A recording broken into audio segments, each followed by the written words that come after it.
Rapat koordinasi putusan pidana pemilu yang digelar Bawaslu Kalimantan Selatan merupakan yang perdana wan pertama di Indonesia. Rakor ini dalam rangka sosialisasi terkait dengan proses penanganan pelanggaran yang dilakukan Sentra Gakumdu atau Sentra Penegakan Hukum Terpadu sampai proses inkrah di pengadilan. Kemudian dalam proses pembahasan bersentra Rapat koordinasi putusan pidana pemilu yang digelar Bawaslu Kalimantan Selatan merupakan yang pertama wan perdana di Indonesia. Hasil rapat koordinasi ini akan didiskusikan dalam rangka mencermati wan meninjau halangan proses penanganan pelanggaran, namun harus ada evaluasi yang dapat dilakukan khususnya penindakan pelanggaran pemilu. Demikian dipedahkan Komisioner Koordinator Divisi Penindakan Pelanggaran Bawaslu Kalimantan Selatan, Ajar Ridani, Waitakuni Prima TV di sela-sela rapat koordinasi putusan pidana pemilu pertama se-Indonesia di Hotel Arya Barito, Jalan MT Haryono, Banjarmasin Tengah, besukan Jumat 28 Juni 2019.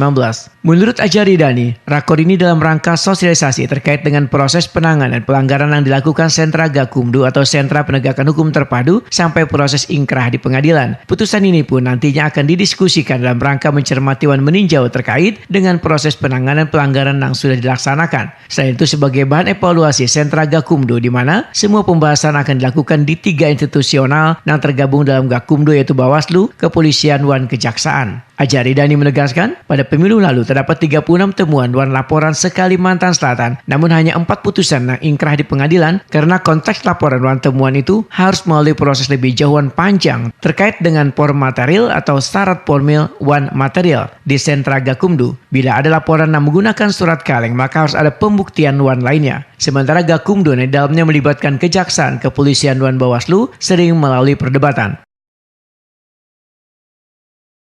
Gakumdu itu yang namanya rapat koordinasi, dia kan dinamis sekali. Jadi berdebat gitu kan antara Bawaslu ini dengan pihak penyidik sendiri, dengan pihak Kejaksaan sendiri. Nah itu biasa-biasa saja. Dalam pembahasan satu terkait dengan misalnya keterpenuhan syarat formil itu diskusinya panjang sekali.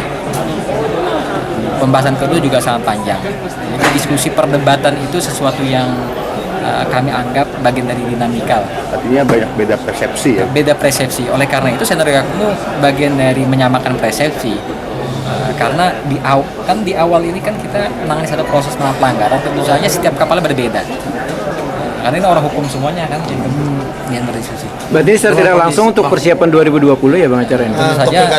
Tentu saja evaluasi pada kegiatan ini tentu saja nanti akan kami bawa pada perhelatan di pemilu 2020 pilkada. Mudah-mudahan bisa memberikan kontribusi lah gitu kan. Ajar Ridani berharap evaluasi kegiatan ini nantinya akan bisa dibawa untuk perhelatan pilkada 2020 menuju yang lebih baik.